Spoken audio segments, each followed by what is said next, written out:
The grammar topic the preposition पढ़ेंगे। Prepositions कैसे हम कहाँ यूज़ करते हैं। Preposition is used in many ways, है ना। प्रिपोजिशन का यूज़ आप बहुत तरीके से कर सकते हैं। एक सेम प्रिपोजिशन का यूज़ आप अलग अलग तरीके से कर सकते हैं। तो क्या क्या यूज़ है। तो फर्स्ट सेंटेंस है ही इज़ एट होम, है ना। फर्स्ट सेंटेंस क्या है हमारा, ही इज़ एट होम। तो वो जो एट है वो क्या शो कर रहा है, to show place, it is showing place. अभी यहाँ पर होम क्या है, प्लेस है। तो where he is at home. He goes to school at 10। अब यहाँ पर एट क्या कर रहा है, टू शो टाइम, टाइम को बता रहा है कि वो स्कूल कितनी बजे जाता है, एट 10 o'clock जाता है। तो when does he go to school, he go to school at 10। Next है he was surprised at his behavior, है ना। यहाँ पर एट का यूज़ किस लिए हुआ है, टू शो मेंटल एटीट्यूड, है ना। मेंटल एटीट्यूड बताने के लिए एट हीज बिहेवियर, यानी उसके बिहेवियर को बताने के लिए हमने एट का यूज़ किया है। तो एक सेम प्रीपोजिशन एट का हमने 3 सिचुएशन में यूज़ किया है। इसका मतलब ये है कि आप एक ही प्रीपोजिशन को मैनी वेज में यूज़ कर सकते हैं।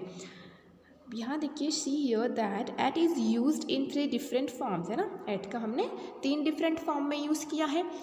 Preposition hold a significant place in English grammar without the proper use the relation of a subject. Subject कौन होते हैं, नाउन या pronoun, can not be properly established with its object, है ना। यानी कि सब्जेक्ट का रिलेशन ऑब्जेक्ट के साथ प्रॉपर नहीं पता चलेगा अगर आपने प्रॉपर प्रीपोजिशन यूज़ नहीं किया है। तो अब हम ये एग्जाम्पल से समझेंगे कि कैसे आप प्रॉपर यूज़ नहीं करेंगे तो डिफरेंस क्या होगा सेंटेंसेस में।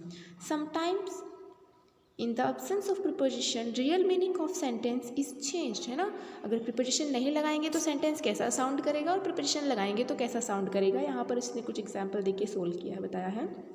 फर्स्ट है Mamta is in the kitchen. यहाँ पर प्रिपोजिशन इन यूज़ किया है। ममता कहाँ है, in the kitchen. Mamta is in the kitchen with preposition है ये sentence. If in is removed from the sentence it will be, है ना। अगर हम इन को इस सेंटेंस से हटा देंगे तो क्या होगा, ममता इज़ द किचन। तो देखिए सेंटेंस जो है उसका अर्थ ही चेंज हो गया, मीनिंग ही चेंज हो गया। यहाँ पर बोला था Mamta is in kitchen, in the kitchen, है ना। ममता कहाँ है, इन द किचन है। Mamta is the kitchen, Mamta ही किचन है। यहाँ पे सेंटेंस का क्या हो गया, पूरा अर्थ ही चेंज हो गया। विदाउट प्रीपोजिशन ये सेंटेंस है और प्रीपोजिशन ये सेंटेंस है। तो यानी कि हम अगर प्रीपोजिशन का सही यूज़ नहीं करते हैं तो क्या हो जाता है, जो सेंटेंस है वो अलग मीनिंग, अपोजिट मीनिंग देने लग जाता है। लाइक एक और एग्जाम्पल देखिए आप, the pen is on the table. Pen कहाँ है, पेन की जगह कहाँ बताइए, प्लेस कहाँ बताइए, ऑन द टेबल। ऑन यहाँ प्रीपोजिशन है, ऑन ऊपर है तो ये विथ प्रीपोजिशन वाला सेंटेंस है। If on is removed from the sentence it will B. अगर हम ऑन को हटा देंगे, रिमूव कर देंगे सेंटेंस से तो सेंटेंस क्या बनेगा, the pen is the table. Pen ही क्या है, टेबल है, the pen is the table. तो ये जो सेंटेंस है वो बिल्कुल ही रॉन्ग हो जाएगा। यानी प्रीपोजिशन के यूज़ के बिना आप रिलेशन नहीं बता सकते हो कि पेन कहाँ पर पड़ा है, ऑन द टेबल। अगर आप ऑन यूज़ ही नहीं कर रहे हो तो आप बोल रहे हो the pen is the table, pen ही क्या है, टेबल है। तो यानी मीनिंग पूरी ही क्या हो जाती है, चेंज हो जाती है, आप सेंटेंस समझ नहीं पाते हैं। तो in the above example the importance of preposition is well establish, है ना। इन एग्जाम्पल से हमने समझ लिया है कि प्रीपोजिशन कितने इंपॉर्टेंट होते हैं सेंटेंस में रिलेशन बताने के लिए नाउन प्रोनाउन की ऑब्जेक्ट के साथ या दूसरे नाउन प्रोनाउन के साथ। प्रीपोजिशन की यहाँ डेफिनेशन दे रखी है।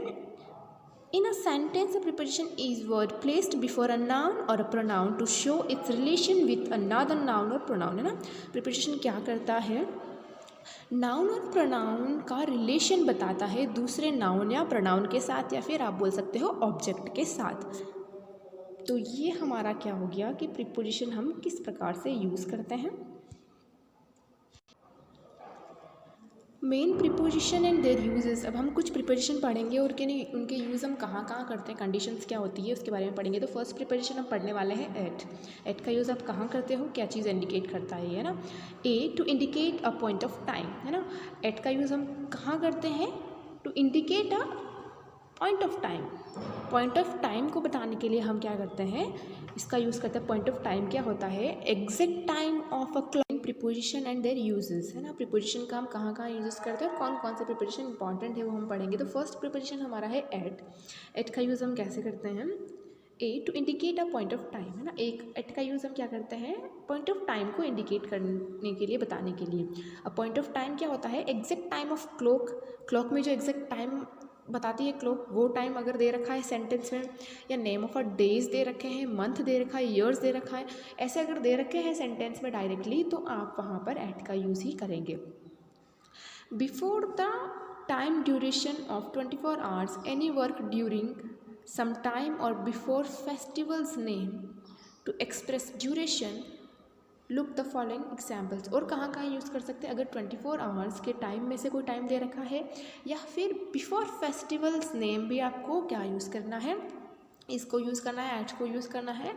और ड्यूरिंग सम एज, है ना, किसी एज का एक पीरियड दे दिया है, किसी पीरियड का नाम दे रखा है, तो भी आप इसमें एट का यूज़ करेंगे। हम एग्जाम्पल से अच्छे से समझेंगे कैसे। तो फर्स्ट एग्जाम्पल है the sun rose at 6 AM, है ना। सन जो है कब रोज़ हुआ है, एग्जैक्ट टाइम दे रखा है इन्होंने यहाँ पर 6 AM, तो यानी कि अ पॉइंट ऑफ टाइम, सनसेट का जो टाइम होता है वो भी एक पॉइंट ऑफ टाइम होता है, और सनराइज़ का भी एक पॉइंट ऑफ टाइम होता है ना। तो यहाँ पर जो है 6 AM दे रखा है, यानी कि पूरा की पूरा क्लॉक का टाइम दे रखा है, तो आपने एट का यूज़ किया है। सेकेंड सेंटेंस देखिए, he will come back at sunset. अब सनसेट का एक पॉइंट ऑफ टाइम होता है, हमें पता है ये क्या है, एक 24 आवर्स के ड्यूरेशन में एक टाइम है कि इस टाइम पे सनसेट होता है, हमको पता होता है ना, पर्टिकुलर टाइम है ये, इसलिए हमने एट का यूज़ किया है। I can repay the amount at any moment. अब यहाँ पर मोमेंट की बात की है कि मैं किसी भी मोमेंट में आपको वापस रीपे कर दूँगा मनी, तो अगर मोमेंट की बात हो रही है तो भी आप एट का यूज़ करेंगे, है ना। ये मतलब कि सम ड्यूरिंग सम एज, है ना, इसको बता रहा वर्क ड्यूरिंग सम एज। फिर देखिए, ये तो फर्स्ट हो गया एट का यूज़ कि टाइम को इंडिकेट करने के लिए है, पीरियड ऑफ टाइम को। नेक्स्ट देखिए, to indicate the place in which something and somebody is, was, will be, है ना। किसको इंडिकेट करता है एट, अब यहाँ पर तो टाइम को, यहाँ पर प्लेस को, है ना, कि कोई जो है समथिंग और समवन इज, वॉज या विल बी, यानी कि था, है या होगा उस जगह पर, तो उस जगह को बताने के लिए हम एट का यूज़ करते हैं। जैसे फर्स्ट सेंटेंस है हमारा, mister Mohan is at his office, है ना। मिस्टर मोहन कहाँ है, एट हिज ऑफिस, यानी वो अभी है अपने यहाँ ऑफिस में, at his office. John is at home, John कहाँ है, होम, घर पे है। ही सा अ बेगर एट द स्टेशन, उसने एक बेगर को देखा था, कहाँ देखा था, एट द स्टेशन। ये पास्ट बता रहा है, मतलब पास्ट का सेंटेंस है, लेकिन कहाँ देखा था उसने, जगह का नाम बता रहा है, प्लेस का नाम बता रहा है, इसलिए हमने एट का यूज़ किया है, at the station. In the evening Hari was at the uncles house, यानी कि इवनिंग में हरी कहाँ था, अंकल के हाउस पे था, यानी ये भी क्या बता रहा है, जगह का, प्लेस बता रहा है, जगह का नाम बता रहा है कि वो वहाँ अंकल के हाउस पे था। तो हम लोग जब प्लेस की बात करते हैं, इंडिकेटिंग प्लेस, जहाँ पर भी सेंटेंस में अगर कोई प्लेस दे रखी है तो वहाँ पर भी आप एट का यूज़ करेंगे। थर्ड सिचुएशन क्या आती है, इन द स्टेट ऑफ, है ना। इन द स्टेट ऑफ क्या है, जैसे कि कोई जो बोला है ना यहाँ पर वर्क ड्यूरिंग सम एज है, तो वो जो सिचुएशन चल रही है उसके दौरान, India and China were at war in 1962, है ना। तो एक स्टेट था कि उस टाइम पे इंडिया और चाइना क्या थी, वॉर में थे, युद्ध हो रहा था उनके बीच में। कब हो रहा था, 1962 में। तो यहाँ पर आपने क्या यूज़ किया, एट, ये टाइम को भी शो कर रहा है, देखिए पीछे एग्जैक्ट डेट भी दे रखी है, तो उससे भी आपको पता चल जाएगा। ही इज़ एट वर्क, वो कहाँ है, अभी वर्क पे है, तो ये बता रहा है कि सिचुएशन क्या है उस टाइम की, वो स्टेट कर रहा है। तो यहाँ पर भी आप क्या यूज़ करेंगे, एट का यूज़ करेंगे।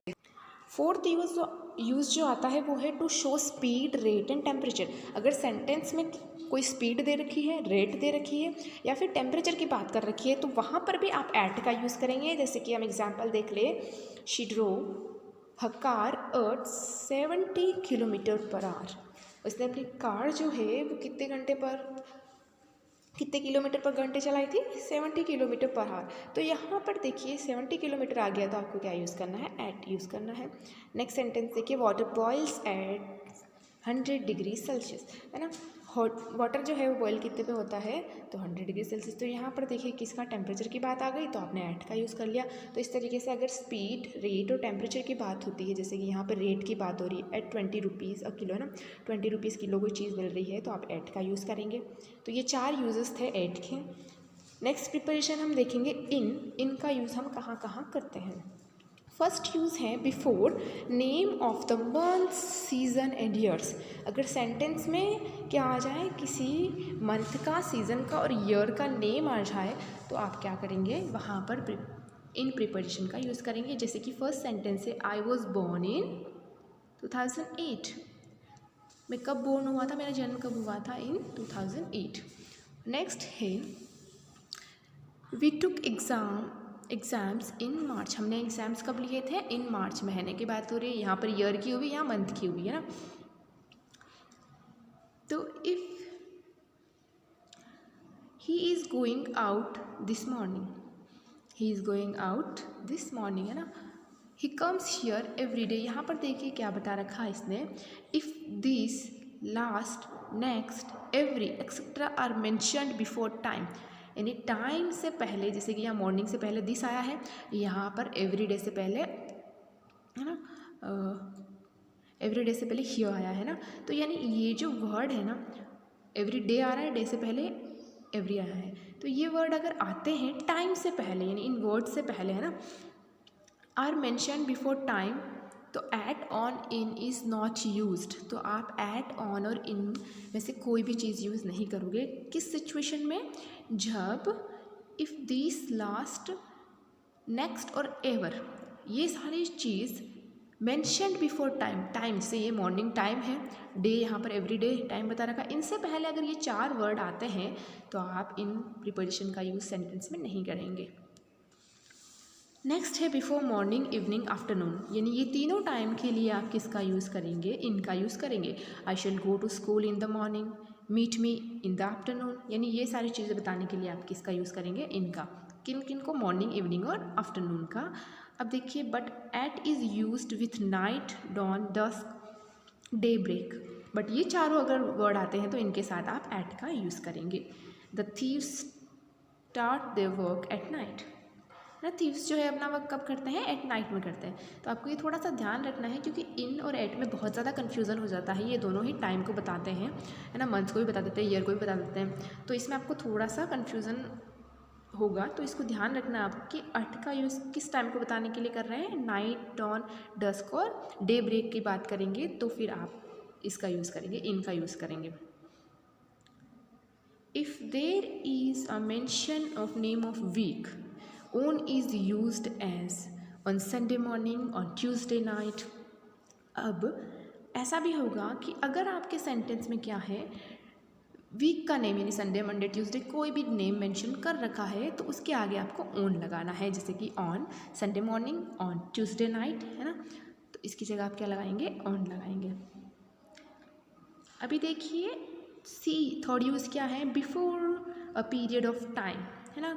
अगर पीरियड ऑफ टाइम दे रखा है तो वहाँ पर भी हम क्या करते हैं, in future. Period of time क्या बता रहा है, इन फ्यूचर, फ्यूचर बता रहा है, तो आप क्या करेंगे, वहाँ पर भी इनका यूज़ करेंगे। जैसे I shall be back in an hour, मैं 1 घंटे में वापस आ जाऊँगा। यानी कि अगर देखिए पीरियड ऑफ टाइम एट में भी बता रहा था है ना, और इन में भी इसका यूज़ किया गया है, लेकिन इन में सिर्फ फ्यूचर बताएगा, फ्यूचर टाइम के बारे में बात करेगा, तो आप इन लगाएंगे।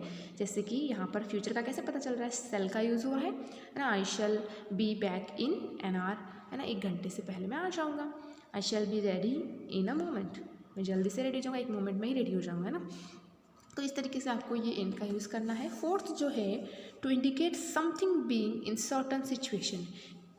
कोई अगर कुछ किसी विशेष सिचुएशन में है, सर्टन सिचुएशन में है, तो उसके बारे में बात करने के लिए। जैसे John is sleeping in his room, John है वो कहाँ सो रहा है, उसके रूम में सो रहा है। We live in India, this is the only shop in the village, यानी यही एक दुकान है जो हमारे विलेज में है, तो यहाँ पर भी हम इनका यूज़ करते हैं। तो ये तो हो गए हमारे इनका और एट के यूज़ के।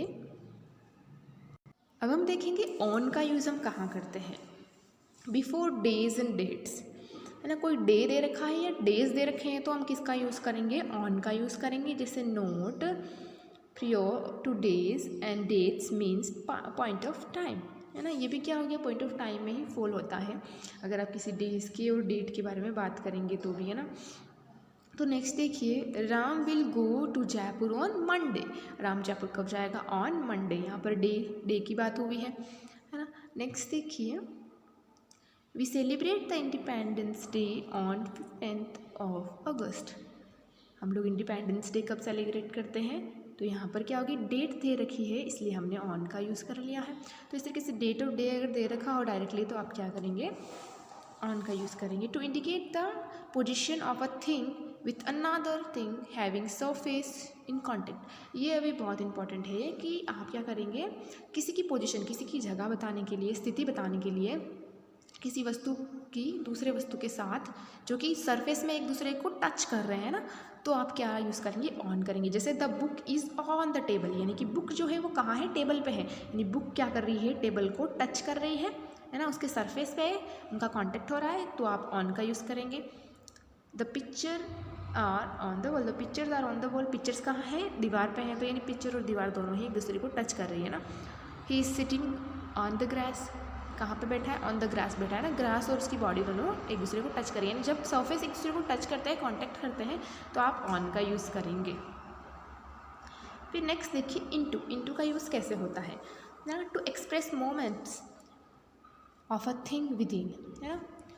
पहला जो है, to express moment of a thing within, किसी चीज़ का, किसी वस्तु का मोमेंट बताने के लिए, जैसे कि let us go into the garden, यानी हमें किस में जाना चाहिए, गार्डन में। चलो हम गार्डन में चलते हैं। The frog jumped into the water, अब फ्रॉग क्या है, जम्प्ड इनटू द वाटर। तो यहाँ पर भी आपने क्या बताया है, एक्सप्रेस अ मोमेंट, यानी जम्प, जो फ्रॉग था वो क्या हो गया, पानी के अंदर जंप कर गया, तो ये इनटू का प्रयोग है। सेकंड जो है, to express the change of state और रिजल्ट ऑफ एन इवेंट। अब कैसे होता है, देखिए, translate this sentence into English, यानी कि इसमें क्या होगा, चेंज होगा, बिल्कुल स्टेट चेंज होगा। यहाँ से क्या हो रहा है कि कोई भी लैंग्वेज के जो सेंटेंस है वो बिल्कुल ही इंग्लिश में चेंज हो रहे हैं, तो एक स्टेट से दूसरे स्टेट में चेंज होने के लिए या रिजल्ट कन्वर्ट करने के लिए आप क्या यूज़ करते हैं, इनटू का यूज़ करते हैं। Next, for duration in terms of time reference, है ना। टाइम रेफरेंस में अगर कोई ड्यूरेशन बता रही है, जैसे he often works late into the night, यानी कि वो हमेशा रात को लेट वर्क करता है, कब, इनटू द नाइट, यानी रात के टाइम पे ही वो लेट वर्क करता है ना। तो इस तरीके से ये 3 सिचुएशन बता रखी है, इनटू के लिए हमने देख ली है। फिर देखिए, विथ के लिए क्या सिचुएशंस होती हैं, to indicate at the same time as with the approach of the sunset it became chilled. To indicate at the same time, है ना, सेम टाइम इंडिकेट करने के लिए, at the same time indicate करने के लिए विथ का use है। जैसे कि with the approach of the sunset it became chilled, जैसे जैसे सनसेट होता गया, जो एटमॉस्फेयर है वो चिल्ड होता गया, है ना। तो सिचुएशन किसके साथ चल रही है, टाइम के साथ चल रही है। तो हमने किस किस के यूज़ देख लिए, ऑन, इनटू एंड विथ के यूज़ हमने देख लिए हैं। नेक्स्ट देखिए, with these words the teacher started to teach us, यानी किन वर्ड का यूज़ करके टीचर ने स्टार्ट किया। तो जब आप ऐसे बता रहे हैं तो क्या विथ का यूज़ करेंगे। आई राइज विद द सन, ना, मैं आई राइज विद द सन, यानी सन के साथ में राइज करता हूँ। तो इस तरीके से विथ का use. For use of resources, armoury, tools etcetera, इनके लिए भी हम क्या करते हैं, विथ का यूज़ करते हैं। जैसे कि he killed the lion with a gun, किसके साथ उसने किल किया, तो इनके साथ आप क्या यूज़ करेंगे, विथ यूज़ करेंगे, कि विथ द नाइफ या फिर गन, जो भी आप यूज़ कर रहे हैं। He cut vegetables with a knife, vegetables किसके साथ कट करता है, विथ अ नाइफ कट करता है। फॉर कंपेनियन और यूनिटी, कंपेनियन और यूनिटी के लिए भी आप यूज़ करते हैं, जैसे कि he went there with her husband, है ना, किसके साथ गई, कंपेनियन, यानी किसके साथ जा रहे हो आप, किसके साथ आ रहे हो, ठीक है ना, आपके साथ कौन है, उसके लिए अगर बताने के लिए आप विथ का यूज़ करेंगे। जैसे कि ही lived with his wife and children, किसके साथ रहता है, with his wife and children. अब फोर का यूज़ कहाँ होता है, फोर के 4 यूज़ बता रखे, 5 यूज़ बता रखे फोर के। फॉर शोइंग डेस्टिनेशंस बताने के लिए, टू शो पर्पस उद्देश्य बताने के लिए, to show preparation, to show hobby और चॉइस बताने के लिए, टू एक्सप्रेस वैल्यू और प्राइस बताने के लिए भी आप क्या करते हैं, इसका यूज़ करते हैं। जैसे कि फॉर एग्जाम्पल डेस्टिनेशन, यानी the train left for Delhi, है ना। उसने क्या बताया है कि अलग चीज़ बताया है, डेस्टिनेशन बताया है एक कि ट्रेन जो है वो कहाँ के लिए लेफ्ट कर चुकी है, for Delhi.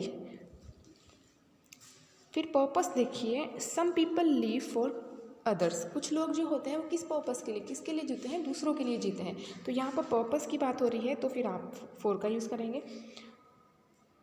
Let us get ready for school, यहाँ पर प्रिपरेशन, किसी के लिए तैयारी हो रही है, किसी काम को स्टार्ट करने की तैयारी हो रही है तो आप क्या यूज़ करेंगे, फॉर का यूज़ करेंगे।